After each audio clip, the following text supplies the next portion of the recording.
Hello बच्चों, good morning. आज हम ज्ञान पाठ्यक्रम में जो हमारा टॉपिक चल रहा था हिल्दा टाबा का पाठ्यक्रम विकास का जो मॉडल चल रहा था उसके ऊपर अध्ययन करेंगे। उसमें उन्होंने मॉडल के जो 7 पद जो बताए थे, पाठ्यक्रम विकास का जो प्रतिमान हिल्दा टाबा ने दिया था, उसमें उन्होंने 7 पद बताए थे, जिनमें से 2 पर हम चर्चा कर चुके हैं।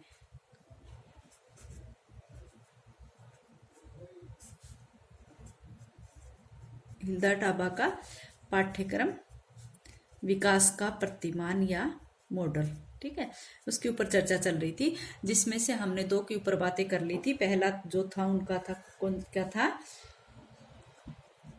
पहला बताया था उन्होंने आवश्यकताओं की पहचान, और ये आवश्यकताएं किसकी है? विद्यार्थियों की, ठीक है। विद्यार्थियों की आवश्यकताओं की पहचान, यहाँ पर अध्यापक के माध्यम से हम विद्यार्थियों की आवश्यकताओं की पहचान करेंगे और फिर उन आवश्यकताओं को हम अपने पाठ्यक्रम के अंतर्गत देंगे। नेक्स्ट जो उन्होंने बताया था वो बताया था उन्होंने कि उद्देश्यों का निरूपण, उद्देश्यों का निरूपण कहें या प्रतिपादन कहें, ठीक है। और ये जो उन्होंने बताया था कि जब हम बालकों की आवश्यकताओं की पहचान कर लेते हैं तो फिर हम उनके जो उद्देश्य है, हमारी जो उनको शिक्षण कराने के जो उद्देश्य हैं, वो वहां पर विकासात्मक उद्देश्यों की बातें कर रहे हैं। तो कह रहे हैं कि जब हम बालकों की, विद्यार्थियों की आवश्यकताओं को समझ जाएंगे तो उसको जानने के बाद हम पाठ्यक्रम के विकास के लिए उद्देश्यों का निरूपण करेंगे, ठीक है। उद्देश्यों को निरूपण करेंगे और वो किस प्रकार से करना है ये मैंने आपको कल बता दिया था। तो तीसरा स्टेप उनका था, तीसरा पद उनका था आगे। तीसरे पद में उन्होंने कहा था कि विषय वस्तु का चयन,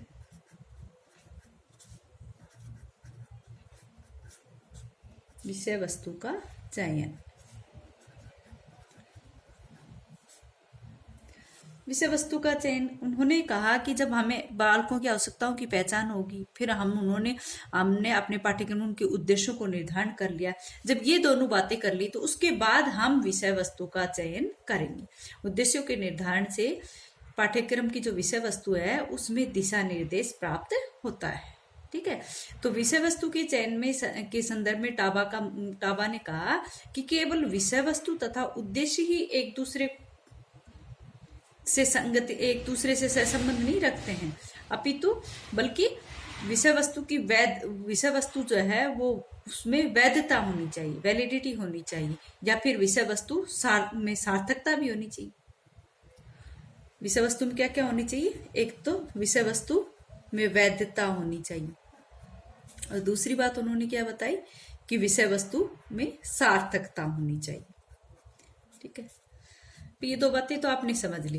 और उद्देश्य जो थे वो विकासात्मकता, आवश्यकताओं की पहचान अध्यापक करेगा और फिर उसमें पाठ्यक्रम में लागू कराएगा, और उसके अनुसार ही फिर उद्देश्यों का निरूपण होगा। फिर उसके बाद ही हम विषय वस्तु का चयन करते हैं। वे कहते हैं कि विषय वस्तु जो है हम सिर्फ पाठ्यक्रम के अंतर्गत सिर्फ 2 ही बातों को नहीं लेंगे कि केवल विषय वस्तु कैसी हो या फिर उद्देश्यों का निरूपण, ये 2 बातें नहीं, बल्कि उन्होंने ये कहा है कि साथ में विषय वस्तु जो है उसमें वैधता भी होनी चाहिए और सार्थकता भी, और वो उसके बाद वो विद्यार्थियों की आवश्यकता के अनुरूप निर्धारित होती है। इससे एक फायदा ये होता है कि विद्यार्थियों की जो नवीन विषय वस्तु को जो बच्चों को देनी है वो विद्यार्थियों के अनुभव और उनके पूर्व ज्ञान के आधार पर सीखी जाती है, ठीक है। विषय वस्तु का चयन। चौथा जो उनका पद था वो था अधिगम अनुभवों का चयन।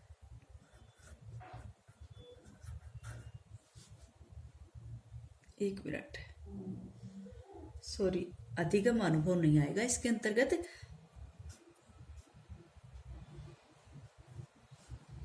इसमें आएगा विषय वस्तु का चयन हो लिया ना।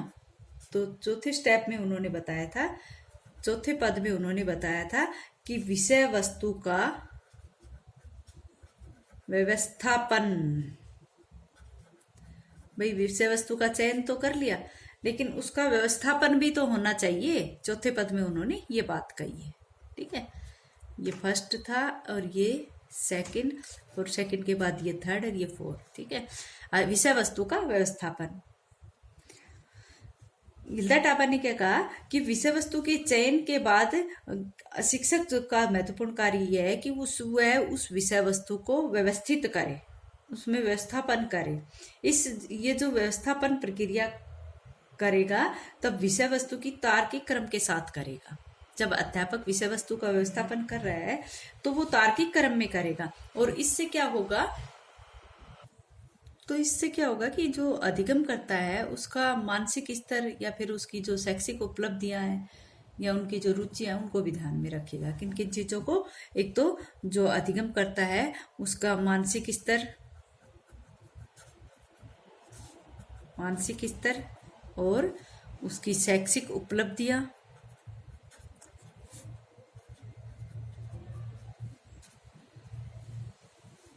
तथा रुचियों को जो अधिगम करता है उनका मानसिक स्तर व शैक्षिक उपलब्धियां तथा उनकी जो रुचियां हैं उनको भी ध्यान में रखा जाएगा। एक शिक्षक जो है, एक अध्यापक जो है, वो मुख्य विचारों, तथ्यों और प्रत्ययों को इस प्रकार व्यवस्थित करेगा। ठीक है, मुख्य इसके जो विचार है या उसके तथ्य है या प्रत्यय हैं उन सबको व्यवस्थित करेगा जिसमें विद्यार्थी सरलता से समझ सके। ठीक है, तो समझेगा तो वो अपनी आवश्यकताओं की पूर्ति भी अपने आप कर लेगा। ठीक है, तो ये था उसका चौथा स्टेप। फिर पांचवा जो पद उन्होंने बताया वो था अधिगम अनुभवों का चयन। अब आएगा अधिगम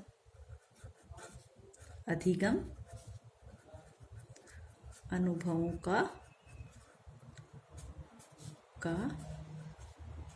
चयन। भाई आवश्यकताओं की पहचान कर ली, उद्देश्यों का भी प्रतिपादन कर लिया, फिर विषय वस्तु का भी चयन कर लिया और फिर विषय वस्तु को व्यवस्थित भी कर ली। अब उसके बाद क्या आएगा, अधिगम अनुभवों का चयन। एक अध्यापक जो है वो शिक्षण कराते समय कई प्रकार की क्रियाएं की जाती है। अध्यापक के द्वारा शिक्षण कराते कराते कई प्रकार की क्रियाएं की जाती है, जैसे विषय वस्तु को स्पष्ट करना या फिर दृश्य श्रव्य सामग्री का प्रयोग करना, टीचिंग एड्स का प्रयोग करना, व्याख्यान देना। इस तरह के अध्यापक क्या कर रहा है, इस तरह से अधिगम करवा रहा है विद्यार्थियों को। ठीक है, कई बार बच्चा उनसे कोई भी किसी भी प्रकार का क्वेश्चन पूछता है तो वो प्रतिपुष्टि भी उनको देता जाता है विद्यार्थियों को। इन सभी जो ये सारी जो क्रियाएं हैं ये क्या है, ये विद्यार्थियों को विषय वस्तु से जोड़ने का या विषय वस्तु का अधिगम कराने से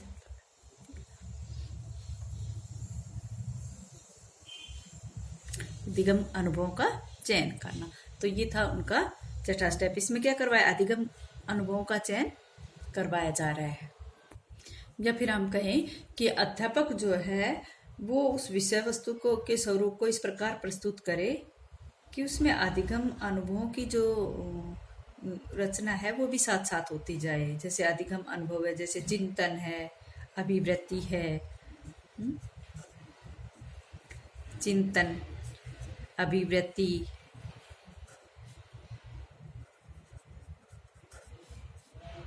या फिर जैसे विद्यार्थी का ज्ञान है या कोई भी जैसे कौशल है, इन सब में अभिवृत्ति होती है। ठीक है, इन सब में विकास होता है।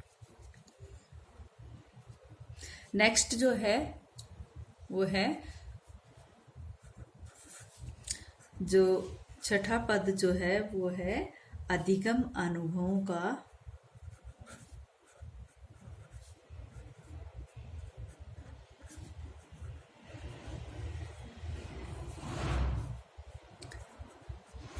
व्यवस्थापन। भाई जिस प्रकार से विषय वस्तु का चयन किया और फिर विषय वस्तु का व्यवस्थापन किया, उसी प्रकार अधिगम अनुभव का पहले चयन किया जिसमें चिंतन है, अभिवृत्ति, ज्ञान व कौशल आ गए। फिर उसके बाद वो जो अधिगम अनुभव है उनका भी व्यवस्थापन यहाँ पर बताया है। हिल्दा टाबा ने कहा है कि जो अधिगम अनुभव का व्यवस्थापन है वो विषय वस्तु की जो प्रकृति है उसके साथ साथ होना चाहिए। विद्यार्थी की आवश्यकता पर निर्भर करता है कि वो क्या सीखता है, कैसे सीखता है। ठीक है, तो इस प्रकार से जो अधिगम अनुभवों के चयन के पश्चात अनुदेश से पूर्व ही हम उन्हें व्यवस्थित कर लेते हैं कि कौन सा विद्यार्थी किस प्रकार से सीखता है। ठीक है, तो इस तरह से उसका व्यवस्थापन हो जाता है।